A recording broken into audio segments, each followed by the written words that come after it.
There's two ways of living. One, I call it Dave Ramsey method. And this is a method with the idea is that you have zero debt, that you buy everything in cash. Unless you can buy a car, you don't buy it, you don't buy it.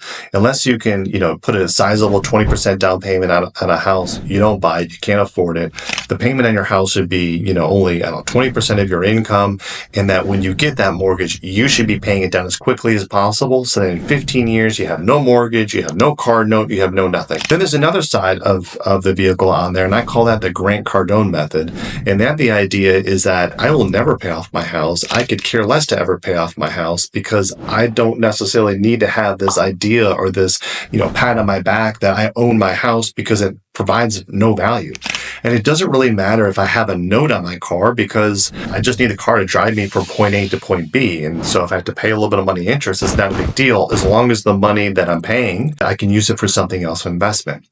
Those types of people fly on private jets. They take vacations 6 months out of the year. They eat in fancy restaurants. And while they may have very big sizable bills of $10,000, $15,000, $20,000 a month, they have very big sizable incomes of $40,000, $60,000, or $100,000 a month coming in from the investments. How did they get those investments? How did they get all those properties and all the businesses and all that they opened?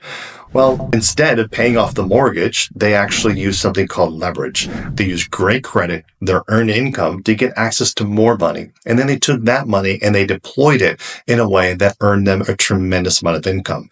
That income, they then used to pay off things like their mortgage they're never going to pay off, their car note they're never going to pay off. One of the things that we do as a person being retired at 36 that travels 6 to 8 months out of the year, I would never, ever, ever pay off my mortgage. And in fact, every time I get a little bit of equity, I go into that house, I pull the equity out, and then I use that equity to go invest and do other things.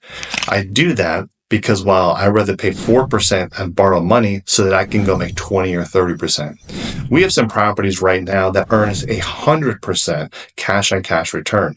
And what that means is I could take $200,000 out of my equity, pay 4 or 5% interest on that. And that money, that $200,000, I'm making literally $200,000 a year off that money.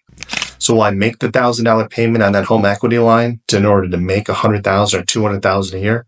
You bet so. And that's what the wealthy do. That's the difference between those that live financially secure or financially stable and those that have massive generational wealth that can do whatever they want, whenever they want, for as long as they want. It's a completely different framework.